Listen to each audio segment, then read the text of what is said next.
السلام علیکم ورحمۃ اللہ وبرکاتہ۔ دوستو، امید کرتا ہوں آپ تمام حضرات خیر و عافیت سے ہوں گے۔ اللہ آپ لوگوں کو اسی طرح ہمیشہ خوش رکھے۔ میرے بزرگوں، جیسا کہ آپ نے اس سے پہلے حضرت مولانا خلیل الرحمن سجاد نعمانی صاحب کی ایک ویڈیو سماعت کی ہے بایزید بستامی رحمۃ اللہ علیہ کے واقعے کو لے کر، ویڈیو طویل نہ ہو جائے اس لیے میں نے اس واقعے کو مکمل نہ ہونے دیا تھا، یعنی کہ ویڈیو چھوٹی کی تھی، تو میں چاہتا ہوں کہ آج اس واقعے کو پورا حضرت کی زبانی سماعت کر لیجیے۔ بڑی ہی زبردست بات ہے اور دل دہلانے والا واقعہ ہے، اور بڑی ہی یعنی کہ جو ہے نا کام کی باتیں حضرت نے بتلائی ہیں۔ ماں باپ کو، خصوصاً ماں کو کیا چاہیے اولاد کے بارے میں۔ تو آئیے اس ویڈیو کو، آج اس واقعے کو پورا مکمل سن لیجیے، اور جتنا ہو سکے ویڈیو کو لائک اور شیئر ضرور کیجیے۔ اور استاد بھی روز یہی کہتے ہیں۔ آج میں اس کا تجربہ کرتا ہوں۔ کتاب الگ رکھی، 2 رکعت نماز پڑھی اور ننھے منھے ہاتھ اٹھا کر اللہ سے مانگنا شروع کیا کہ اللہ، بچپن سے ماں یہی کہتی تھی، استاد بھی روز یہی کہتے ہیں، آپ سب کر سکتے ہیں، آج آپ اپنی قدرت مجھ یتیم بچے کی مدد کر کے دکھا دیجئے، یہ سبق شام تک یاد کروا دیجئے۔ اس کے بعد دعا کر کے یاد کرنے میں لگ گیا۔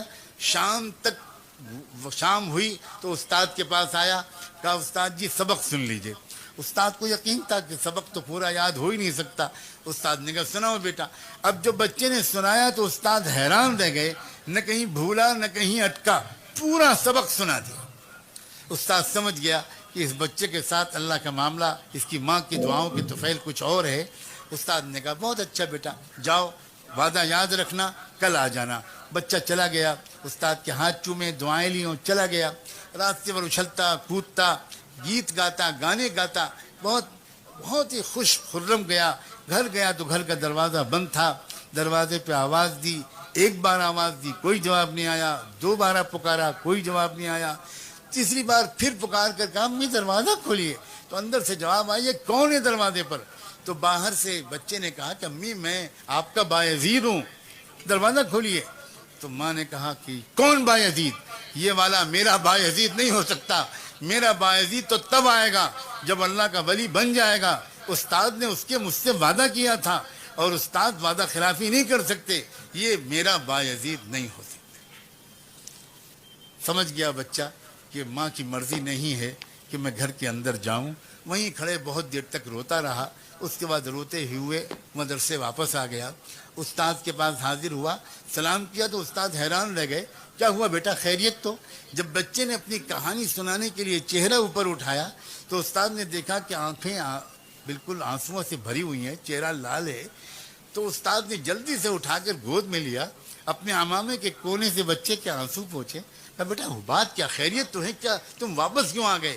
بچے نے پوری کہانی سنائی اور یہ کہا کہ میں اس طرح گیا تھا، دروازہ بند تھا، ایسے پکارا، یہ جواب ملا، یہ والا میرا بایزید نہیں ہو سکتا، وہ تو تب آئے گا جب ولی بن جائے گا۔ میں سمجھ گیا میری ماں نہیں چاہتی، میں واپس آ گیا۔ استاد نے پوچھا بیٹا ایک بات بتاؤ، تم اپنی ماں سے ناراض تو نہیں ہو کر آئے ہو؟ ماؤں اپنے مقام کو پہچانو، اور نوجوانوں تم اپنی ماؤں کے مقام کے پہچانو۔ تم ماں سے، تو اس نے کہا کہ تم اپنی ماں سے ناراض ہو کر تو نہیں آئے بیٹا؟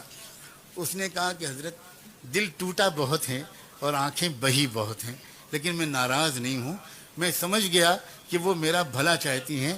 اب استاد میں چاہے جتنی ضد کروں آپ مجھے چھٹی مت دیجیے گا۔ اتنی درخواست اور ہے کہ یہ دعا کر دیجئے کہ میری ماں کام کرتے کرتے بیمار رہنے لگی ہیں، ذرا ان کی زندگی میں اتنی برکت ہو جائے کہ وہ مجھے کچھ بنا ہوا دیکھ لیں، ان کی تمنا پوری ہو جائے، ان کی آنکھیں ٹھنڈی ہو جائیں۔ استاد نے کہا بیٹا میں روز یہ دعا مانگوں گا۔ میں قصہ مختصر کرتے ہوئے یہ بات کہتا ہوں، اور خاص طور پر ماؤں سے کہتا ہوں کہ 16 سال تک وہ بچہ اپنی ماں کے پاس نہیں گیا۔ اس کے بعد پھر کیا ہوا؟ اللہ اکبر و کبیرہ۔ ایک رات تھی، تہجد کے وقت، تہجد کی نماز پڑھ کے وہ استاد ذرا آرام کرنے کے لیے لیٹے تو ان کو زیارت ہوئی رحمت دو عالم صلی اللہ علیہ وآلہ وسلم کی، اور آپ نے اپن شیخ سے اس رویائے صالحہ میں، اس بابرکت سچے خواب میں یہ فرمایا کہ دیکھو وہ جو جنید ہے، وہ جو بایزید ہے، نوجوان تمہارے یہاں اس کی تربیت مکمل ہو گئی اور اس کو ولایت کبریٰ کا جھنڈا دے دیا گیا. اب تم اس کو جاؤ بشارت دو اور اس کو رخصت کرو. جلدی سے وہ اٹھے, انہوں نے وضو کیا اور اندر گئے تو دیکھا کہ بایزید وہ نوجوان وہ تہجد کی نماز پڑھ رہا تھا. انتظار میں وہ پیچھے بیٹھ گئے. جب اس نے سلام پھیرا تو پکار کر کہا کہ بایزید ادھر آؤ. سینے سے لگایا, پیشانی کو چوما, اپنا عمامہ اس کے سر پر رکھ دیا. کہا تمہاری تربیت مکمل ہو گئی, تمہاری ماں کی دعائیں قربانی قبول ہو گئی, اب جاؤ, اب تم کو یہاں نہیں رہنا, اس کی ضرورت نہیں ہے.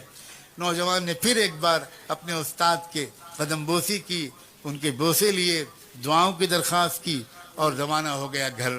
آج بھی دروازہ بند تھا, لیکن آج ہوا یہ کہ جب اس نے آواز دی تو پہلی آواز پر ماں نے دوڑ کر دروازہ کھولا اور دیکھا کہ سامنے وہ نوجوان تقوی کا, سنت و شریعت کا نور پیشانی سے چھلکتا ہوا.